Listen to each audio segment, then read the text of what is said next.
مشرق وسطی کا ریجن اس وقت پانی کی شدید کمی کے مسائل سے دوچار ہے، لیکن اس ریجن میں اسرائیل ایک ایسا ملک ہے جو اس مسئلے سے بالکل بھی دوچار نہیں، بلکہ واٹر سرپلس ہے اور دوسرے ممالک کو صاف پانی فروخت بھی کرتا ہے۔ نہ صرف پانی فروخت کرتا ہے بلکہ پانی کی شدید کمی والے اس ریجن میں ایک زرعی ملک ہے۔ اسرائیل اب اپنے صحرا کو بڑی حد تک ہرے بھرے کھیتوں میں تبدیل کر چکا ہے، لیکن اسرائیل نے یہ سب کیسے حاصل کیا؟ اسرائیل کی ٹیکنالوجی کی وجہ سے ڈیڈ سی یعنی بحیرہ مردار کن مسائل سے دوچار ہے؟ آئیے اس سب کے بارے میں جانتے ہیں۔ ہم سب سے پہلے دیکھ لیتے ہیں دریائے اردن کے بارے میں، جو اس پورے خطے میں پانی کا سب سے بڑا سورس بھی ہے۔ لبنان، شام، اردن اور فلسطین ہزاروں سالوں سے اس کے پانی سے مستفید ہوتے چلے آ رہے ہیں۔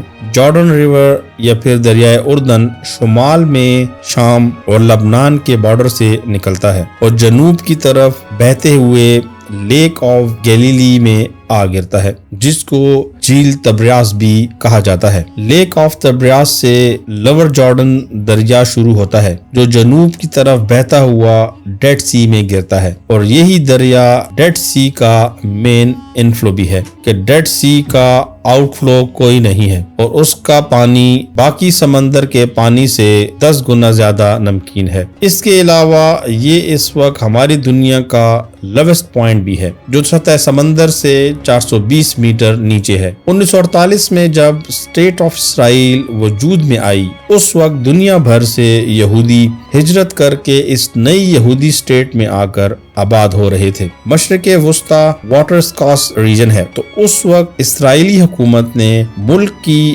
زرعی اور گھریلو پانی کی ضروریات کو پورا کرنے کے لیے ایک انتہائی بڑے پروجیکٹ نیشنل واٹر کیریئر پر کام شروع کر دیا۔ اسرائیل نے لیک آف تبریاس کے آؤٹ فلو سے نہروں اور پائپ لائنز کا ایک ایسا نیٹ ورک تیار کیا جس کے ذریعے اسرائیل نے اپنے شمالی حصے سے لے کر اپنے جنوبی حصے تک پانی پہنچا دیا۔ پانی کی ترسیل کا اتنا بڑا پروجیکٹ 1964 میں اپنی تکمیل کو پہنچا۔ اس پروجیکٹ کی تعمیر ایک اسرائیلی کمپنی میکاراٹ نے کی تھی۔ شروع میں اس پروجیکٹ سے حاصل ہونے والے پانی کا 80% زراعت کے لیے استعمال ہوتا تھا، جبکہ صرف 20% پانی گھریلو ضروریات کو پورا کرتا تھا۔ 1960 کی دہائی میں اسرائیل میں ڈرپ اریگیشن کا طریقہ کار بھی ایجاد ہوا، جس سے زراعت کے لیے استعمال ہونے والے پانی کی مقدار کو کم کیا جا سکتا ہے اور زرعی پیداوار کو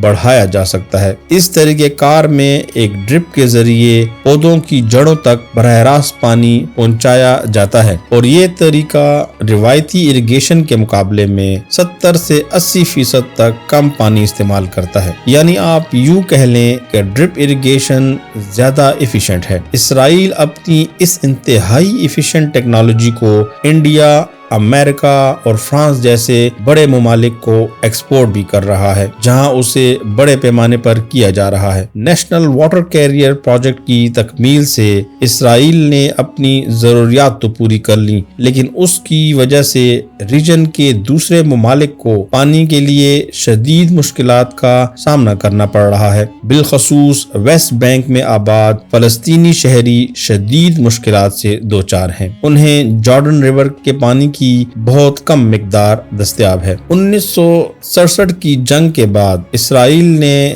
فلسطینی علاقے ویسٹ بینک کا زیادہ تر کنٹرول بھی حاصل کر لیا تھا اور اس کے بعد یہاں اپنی سیٹلمنٹس بھی بنا لی تھی۔ اسرائیل اس کے بعد سے اپنی ان یہودی بستیوں کو پانی بھی اسی نیشنل واٹر کیریئر سے فراہم کرتا ہے اور وافر مقدار میں فراہم کرتا ہے۔ اسرائیل چونکہ ویسٹ بینک کے اچھے خاصے علاقے پر قابض ہے اور وہ یہاں آباد فلسطینی شہریوں کو ملنے والے پانی کو بھی کنٹرول کرتا ہے اور انہیں زیر زمین پانی نکالنے سے بھی آئے روز روکتا رہتا ہے۔ ویسٹ بینک میں آباد فلسطینی شہریوں کو 73 لیٹر پر پرسن پر ڈے پانی دستیاب ہے، جبکہ ویسٹ بینک میں ہی آباد اسرائیلی شہریوں کو ان کی ضرورت سے بھی زیادہ پانی یعنی 300 لیٹر پر پرسن पर डे दस्तयाब है। इसराइल चूंकि जॉर्डन रिवर के 2/3 पानी को कंट्रोल करता है और इससे अपनी जमीनों को सैराब करता है, तो उसका नतीजा ये हुआ है कि पिछली 6 दहाइयों में लोअर जॉर्डन रिवर में पानी की मिकदार इंतहाई कम हो चुकी है। इसका अंदाजा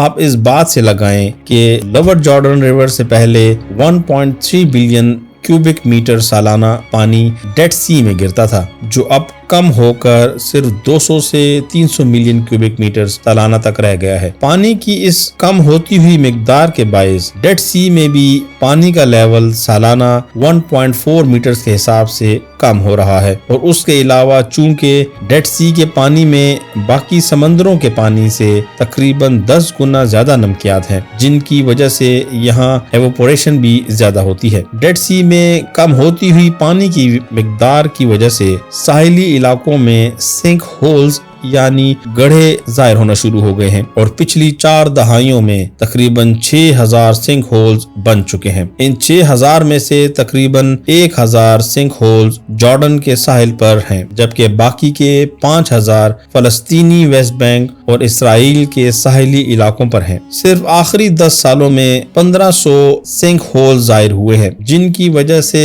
साहिली इलाकों पर मौजूद सड़कें जमीन में धंस चुकी हैं, कई इमारतें गिर चुकी हैं और बेशुमार खतरे में हैं। इन सिंक होल्स में से कई एक की गहराई 10 मीटर तक भी है। इन अचानक जाहिर होने वाले गड्ढों की वजह से इन साहिली इलाकों में शहरियों के जाने पर भी पाबंदी है। सिर्फ जियोलॉजिस्ट को यहाँ जाने की इजाजत है। माहिरीन अब कैमरों, पानी की जांच पड़ताल, ड्रोन वीडियोग्राफी और सैटेलाइट मॉनिटरिंग का इस्तेमाल करते हुए ये अंदाजा लगा लेते हैं कि सिंक होल कब बनेगा, लेकिन माहिरीन को इस बात का खदशा भी है कि जिस तेजी से यहाँ सिंक होल्स वजूद में आ रहे हैं, थोड़े ही अरसे में ये सारा इलाका एक बहुत बड़ा सिंक होल बन जाएगा। डेड सी सदियों से लोगों की तवज्जो का मरकज रहा है, लेकिन वो अब यहाँ जाने से घबराते हैं। इस समंदर के बारे में एक दिलचस्प बात ये भी है कि नमकियात की एक हद से ज्यादा मिकदार की वजह से डेड सी का पानी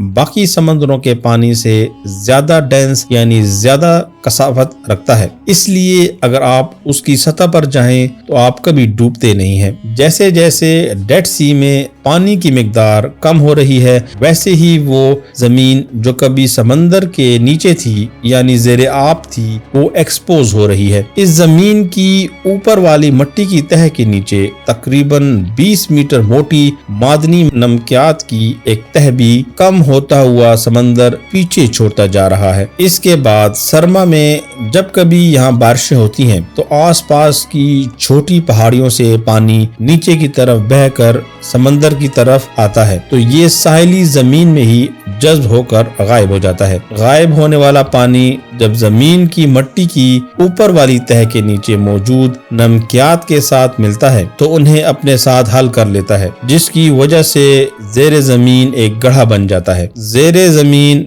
बनने वाले इस गड्ढे की वजह से जमीन की ऊपर वाली बारीक तह भी इस गड्ढे में गिर जाती है। यूं एक सिंक होल वजूद में आ जाता है। माहिरीन के मुताबिक डेड सी में पानी की मिकदार को बरकरार रखने के लिए इस वक्त मजीद 1 बिलियन क्यूबिक मीटर सालाना पानी का इनफ्लो दरकार है, जो अब सिर्फ 200 से 300 मिलियन क्यूबिक मीटर सालाना रह गया है। लेकिन इस खित्ते की मौजूदा वाटर स्कार्सिटी को देखते हुए ये तो बिल्कुल भी नजर नहीं आ रहा कि अब दरियाए जॉर्डन में कभी इतना पानी दस्तयाब होगा कि डेड सी में पानी के लेवल को बरकरार रखा जा सके। हाँ, वर्ल्ड बैंक के ताउन से एक प्रोजेक्ट रेड टू डेड के नाम से जरूर प्रपोज किया गया है, जिसके जरिए रेड सी से एक कैनाल के जरिए डेड सी में पानी को गिराया जा सकेगा। इस प्रोजेक्ट की फिजिबिलिटी और इसके माहौलियाती नताइज के हवाले से माहिरीन के कंसर्न की वजह से ये मुमकिन होता हुआ नजर नहीं आ रहा। दूसरी वजह जो एक्सपर्ट बताते हैं वो ये कि डेड सी के इकोसिस्टम को बरकरार रखने के लिए सिर्फ दरियाए उर्दन का फ्रेश वाटर ही मौजू है, ना कि डेड सी का पानी जो पहले ही नमकीन है। इंसान जब भी फितरत के निजाम के साथ छेड़छाड़ करता है उसके खतरनाक नताइज जरूर आते हैं। यही वजह है कि डेड सी भी खत्म होता जा रहा है। अब आने वाला वक्त बताएगा کہ ڈیڈ سی ہمیشہ کے لیے ختم ہو جائے گا یا پھر انسان اسے بچانے کے لیے کوئی اقدامات کرے گا۔ YouTube ایک بہت بڑی دنیا ہے اور آپ ہمیں کہاں ڈھونڈتے پھریں گے، اسی لیے ہمارے چینل کو سبسکرائب کریں، بیل آئیکن پر کلک کریں تاکہ ہر آنے والی نئی ویڈیو آپ تک بآسانی پہنچائی جا سکے، کیونکہ علم ضروری ہے۔